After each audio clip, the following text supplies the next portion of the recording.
Good evening friends.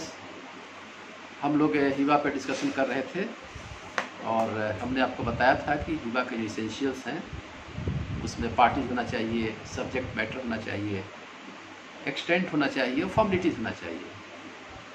तो लगभग हम लोगों ने सब कुछ डिस्कस कर लिया था। फॉर्मेलिटीज़ हम लोग डिस्कस कर रहे थे। फॉर्मेलिटीज़ में हमने बताया था कि डिक्लेरेशन यानी इंटेंशन का होना ज़रूरी है कि जो व्यक्ति, जो डोनर है, जो गिफ्ट कर रहा है, उसका इंटेंशन। तो इंटेंशन कैसे पता चलेगा? इंटेंशन या तो डिक्लेरेशन हो, वो बोल दे कि हम गिफ्ट कर रहे हैं फलाना व्यक्ति को फलाना सामान, फलानी वस्तु या ये गिफ्ट कर रहे हैं। और दूसरी चीज़ है कि अगर डिक्लेरेशन नहीं भी होता है तो बाय कंडक्ट, अगर बाय कंडक्ट कोई व्यक्ति किसी प्रॉपर्टी को किसी को दे देता है और उसका यूज़ जिसको दिया गया है ऐसे कर रहा है कि उसी की प्रॉपर्टी है, तो ये गिफ्ट के कैटेगरी में आ जाएगा। तो ये समझा जाएगा कि इसको हिबा कर दिया गया।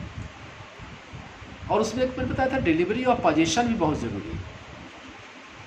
अगर कोई व्यक्ति कुछ पैसे का गिफ्ट करता है, मैंने बताया था आपको कि मनी का भी गिफ्ट होता है, तो अगर पैसे का गिफ्ट करता है और सिर्फ अकाउंट्स बुक में एंट्री हो जाए और एक्चुअल अगर पैसे का ट्रांसफ़र नहीं हो तो फिर ये गिफ्ट नहीं कहलाएगा। यानी कि डिलीवरी ऑफ पोजीशन भी बहुत इम्पॉर्टेंट है। लेकिन कुछ केसेस में डिलीवरी ऑफ पोजीशन ज़रूरी नहीं होता है, यानी कि these are the exceptions of delivery of possession. In that case gift made by father to his children, minor children. तो चूँकि माइनर चिल्ड्रेन गिफ्ट ले नहीं सकता है, चूँकि वो मेजर नहीं है, ऐसे कंडीशन में उसका पोजीशन जो है, पोजीशन या फादर या ग्रैंडफादर, कोई भी व्यक्ति जो उसका गार्जियन है वो पोजीशन ले सकता है। लेकिन जैसे ही वो माइनर मेजर होगा तो उस पोजीशन को उस माइनर बच्चा जो मेजर हो गया है उसके हवाले कर देना है। तो ये केस माइनर हो या ल्यूनेटिक में भी ये केस होता है। दूसरा जो एक्सेप्शन है उसका फ्रेंड्स, कि अगर डोनर और डोनी यानी जो आदमी हिबा करता है और जिसको किया जाता है, अगर दोनों ये एक ही मकान में रहते हैं, they are residing the same house, ऐसे कंडीशन में वो डिलीवरी ऑफ पोजीशन कोई मानी नहीं रखता है। अगर कोई डिक्लेरेशन हो गया गिफ्ट देने का तो उसमें रह ही रहे हैं तो उसको पोजीशन समझा जाएगा। उसी तरह से गिफ्ट बाय हस्बैंड और वाइफ वाइस वर्सा, अगर हस्बैंड वाइफ को गिफ्ट कर दे या वाइफ हस्बैंड को गिफ्ट कर दे तो पोजीशन जरूरी नहीं है कि position delivery of position. Gift by one को शेयर टू अनदर, अगर कोई व्यक्ति है और उसमें अगर 2 लोग या 3 लोग शेयरर हैं, इनको को शेयरर बोलते हैं, तो अगर एक व्यक्ति अपने शेयर को गिफ्ट दूसरे व्यक्ति को करता है जो को शेयरर है, तो उसमें डिलीवरी ऑफ पोजीशन जरूरी नहीं। या फिर पार्ट डिलीवरी, जैसे कि कोई वस्तु है और उसको गिफ्ट किया गया है, उसका कुछ हिस्सा डिलीवर कर दिया गया है, तो कुछ हिस्सा का डिलीवरी हो गई है तो समझा जाएगा कि वो डिलीवरी हो गई और बाकी जो डिलीवरी है वो भी उसके पोजीशन में ही समझा जाएगा, बाकी प्रॉपर्टी भी उसके पोजीशन में समझा जाएगा, वो उसमें पोजीशन आवश्यक नहीं, डिलीवरी ऑफ पोजीशन आवश्यक नहीं है। उसी तरह से ज़मींदारी विलेजेस, पहले क्या होता था, ज़मींदार लोग होते थे और विलेजेस को गिफ्ट कर देते थे। तो जब हम विलेजेस को गिफ्ट करते हैं या अगर कोई व्यक्ति टेनेंट है, किराएदार है और वो जिस मकान में रहता है उसको हम गिफ्ट कर देते हैं, या किसी ऐसे व्यक्ति को गिफ्ट करते हैं कि अब इस मकान का किराया आपको लेना है, ऐसे कंडीशन में वहाँ पे पोजीशन, डिलीवरी ऑफ पोजीशन जरूरी नहीं है, बल्कि इन केस ऑफ विलेजेस उसमें म्यूटेशन जरूरी है, म्यूटेशन हो जाना चाहिए, यानी कि जिस व्यक्ति को गिफ्ट किया जा रहा है उसके नाम से वो म्यूटेशन हो जाए, दाखिल खारिज हो जाए, या फिर जिस मकान का किराए को हम गिफ्ट कर रहे हैं किसी व्यक्ति को, तो जो टेनेंट रह रहा है उस नए व्यक्ति को जो डॉनी है उसको एटॉर्न कर ले, यानी कि अपना मालिक उसको मान ले, या फिर जो व्यक्ति खुद ही पोजीशन में हो और ये टेनेंट रह रहा हो, जो टेनेंट है उस टेनेंट को ही अगर गिफ्ट कर दिया जाए तो ऑलरेडी वो रह ही रहा है, तो इसमें डिलीवरी ऑफ पोजीशन का कोई केस नहीं बनता है। या in case of incorporeal rights, incorporeal rights के केसेस में भी डिलीवरी ऑफ पोजीशन का कोई ये नहीं होता है। या फिर डॉनी जो है ऑलरेडी पोजीशन में है, डॉनी जो है ऑलरेडी अगर पोजीशन में है उस प्रॉपर्टी का, तो वहाँ पे भी डिलीवरी ऑफ पोजीशन का कोई मतलब नहीं होता है। एक केस आता है gift of property held in adverse position by other.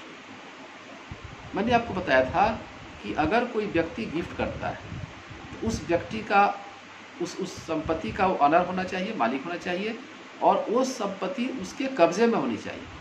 अगर कोई एडवर्स पोजीशन में कोई प्रॉपर्टी है, इसका मतलब कि प्रॉपर्टी किसी और की है और वो किसी और के कब्जे में है, और जिसके कब्जे में है वो भी समझ रहा है कि मेरी प्रॉपर्टी नहीं है, लेकिन अगर 12 साल से ज़्यादा वो property with peaceful enjoyment, without any interruption, without any intervention, अगर वो इंजॉय कर रहा है तो एडवर्स पोजीशन होता है।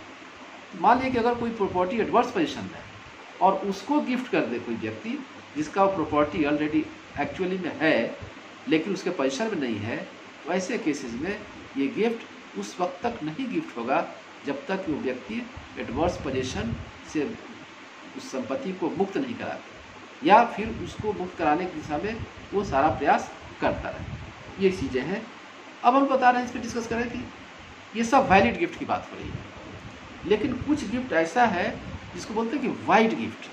वाइड उसको बोलते हैं, अगर कॉन्ट्रैक्ट में आप लोगों को याद होगा कि कॉन्ट्रैक्ट जो हम लोग डिस्कस करते थे कि वैलिड, वाइड, वाइडेबल, तो जब हम वैलिड कहते हैं तो इसका मतलब कि इम्प्लीमेंटेशन ऑफ लॉ, यानी कि agreement enforceable by law valid हो जाता है, और enforceable by law at the option of the party, जिस पार्टी का कंसेंट लिया गया है या इनिशिएट हो गया है और जो एग्रीड पार्टी है उसके कंसेंट पर डिपेंड करता है उस कॉन्ट्रैक्ट का इन्फोर्समेंट। लेकिन वाइड केस में it is not enforceable by law.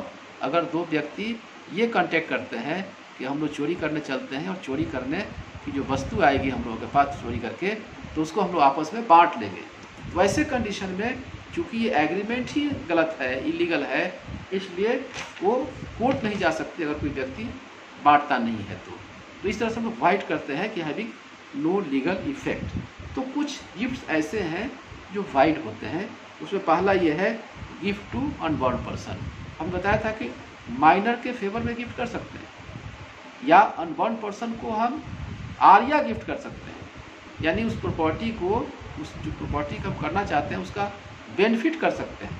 लेकिन शर्त यह है कि जब ईयर्स के बीच बंटवारा हो, जो उसका इंटरेस्ट प्रॉपर्टी का है, that interest open between the years, at that time the Donny must be in existence. लेकिन ऐसे सिंपल टर्म में हम लोग कहते हैं कि gift made to unborn person is void. Second thing is gift in future.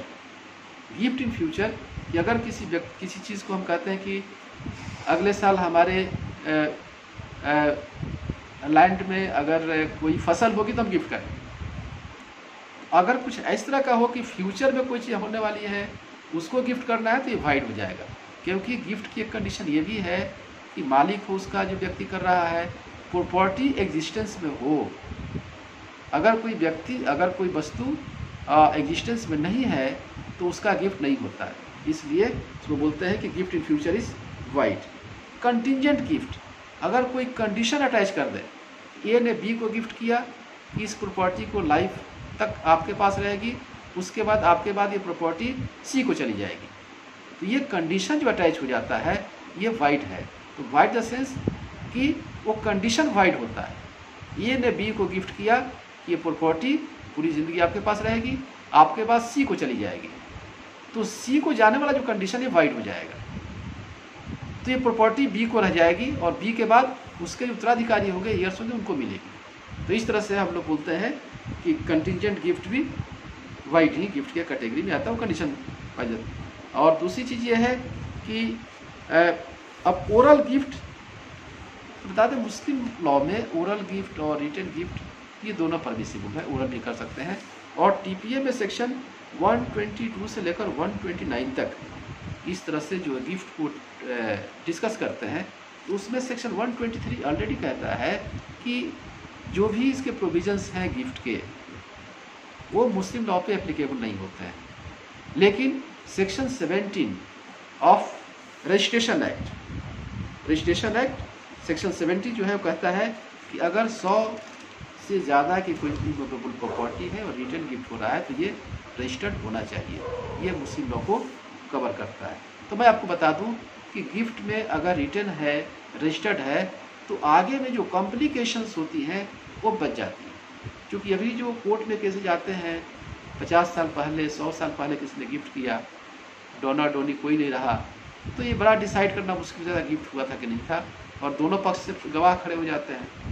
तो बहरहाल उसमें कोर्ट में देखना होता है कि एक्चुअल पोजीशन किसके पास है और इंजॉयमेंट किसके पास। एक चीज़ आपको बता दें कि एक डॉक्ट्रिन ऑफ मूसा आता है, एक ऐसी प्रॉपर्टी का गिफ्ट जो प्रॉपर्टी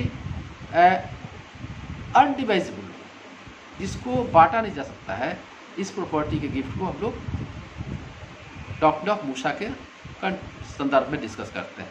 तो इसमें दो तरह की चीज़ें होती हैं। मूसा दो तरह से है, एक तो उस संपत्ति का, उस प्रॉपर्टी का गिफ्ट करना जो बांटने से उसका नेचर चेंज नहीं हो, जो उसकी यूटिलिटी चेंज नहीं हो, इसको आसानी से बांटा जा सकता है, ये को कंडीशन है। दूसरी कंडीशन ये है कि उस प्रॉपर्टी को बांट ही नहीं सकते, वो बांटने के लायक नहीं है।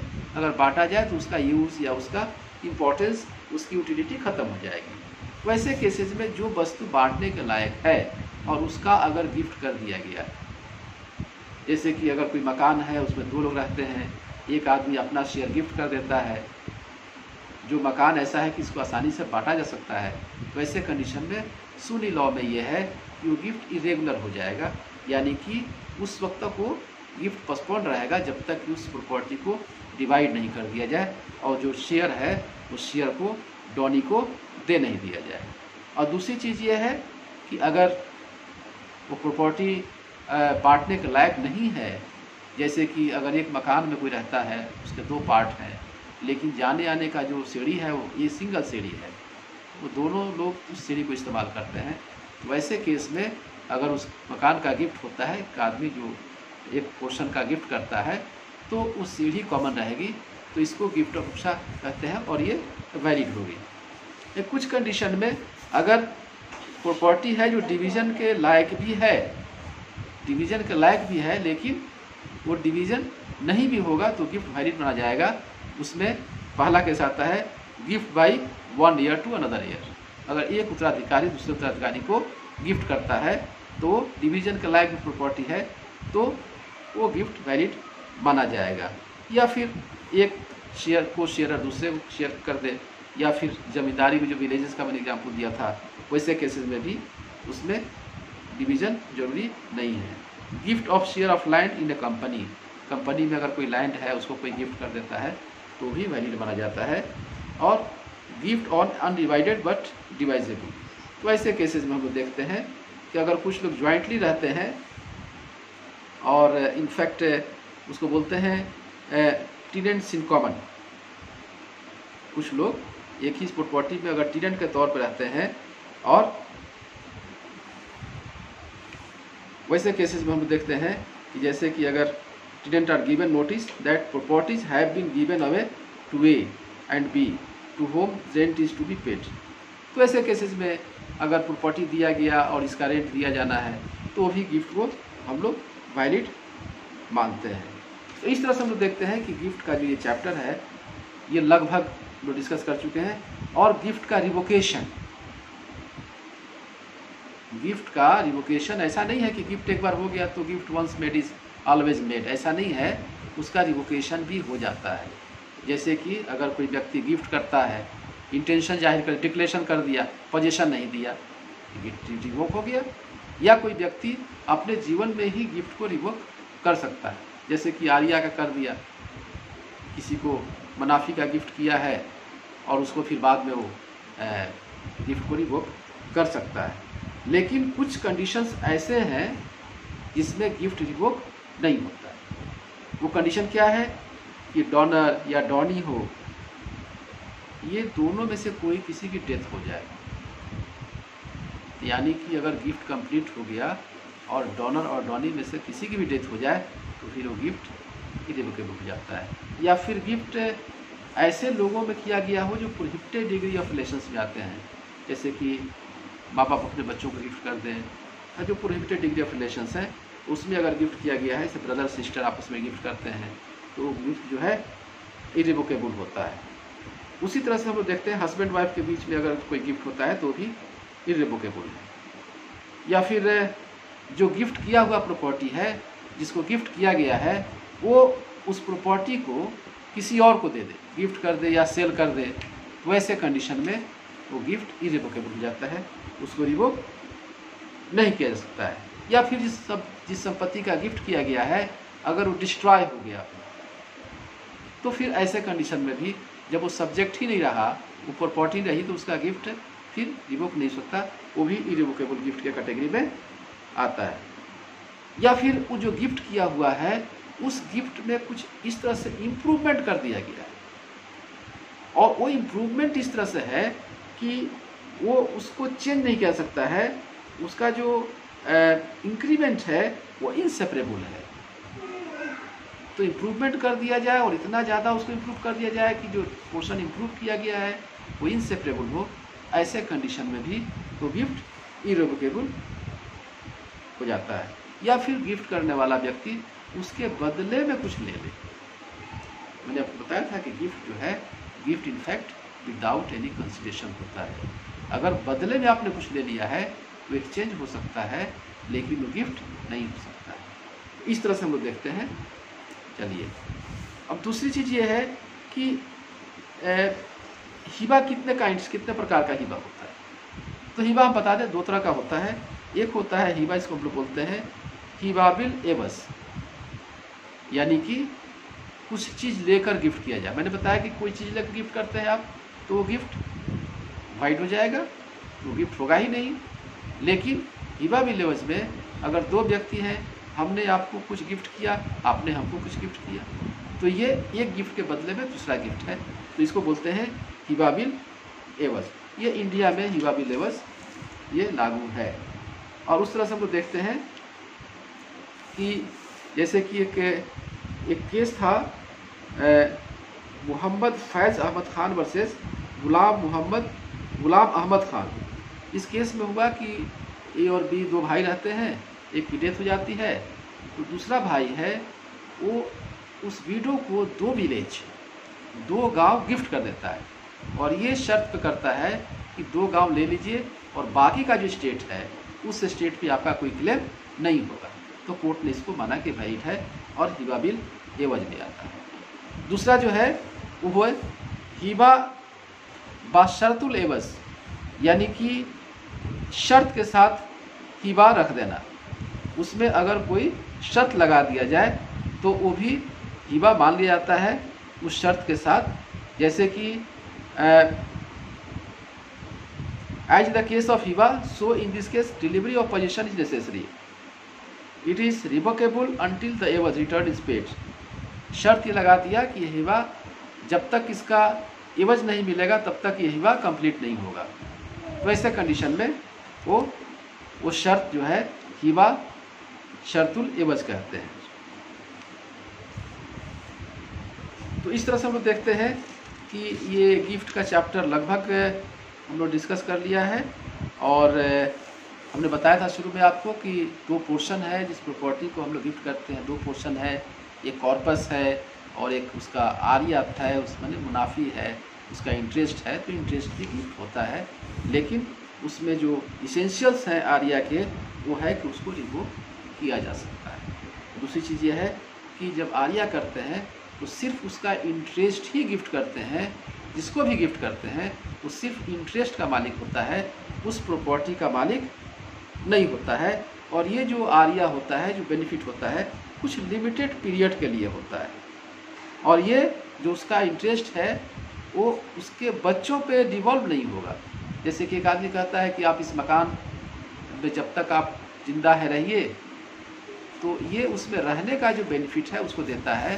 उसको उस मकान को रहने वाला व्यक्ति जो डॉनी होगा वो नहीं तो बेच सकता है और नहीं तो उसके डेथ के बाद में उसके बच्चों को ट्रांसफ़र हो सकता है, वो फिर मकान वो रिवर्ट हो जाएगा जो ओरिजिनल उसका डॉनर है। इस तरह से हिबा का चैप्टर हम लोगों ने डिस्कस कर लिया है और नेक्स्ट वीडियो में हम लोग विल, जो गिफ्ट और विल ये दोनों फिलॉसफिकली रिलेटेड है, क्योंकि एक व्यक्ति जब कोई संपत्ति को अपने उत्तराधिकारी से हटकर किसी को देना चाहता है, क्योंकि समाज में मनुष्य जो है एक सामाजिक प्राणी है और समाज में रहने के नाते बहुत लोगों से रिलेशन ऐसा डेवलप हो जाता है और उसको प्रॉपर्टी नहीं दे सकता क्योंकि उसका उत्तराधिकारी नहीं है। तो फिर इस चीज़ को लेकर के ये हिबा और विल दो प्रोविज़न उस लॉ में रखा गया है कि आदमी उत्तराधिकारी से हट करके भी उसको कुछ प्रॉपर्टी जो चाहता है वो दे सकता है और उसकी लीगल सैंक्टिटी होगी और कानून में उसकी मान्यता होगी। तो डियर फ्रेंड्स, नेक्स्ट चैप्टर में हम लोग विल, वसीयत को हम लोग डिस्कस करेंगे। आप लोग पढ़ते रहिए घर पे और मैं समझता हूँ कि ई कंटेंट भी हम लोग अपलोड कर रहे हैं और आप लोग जाइए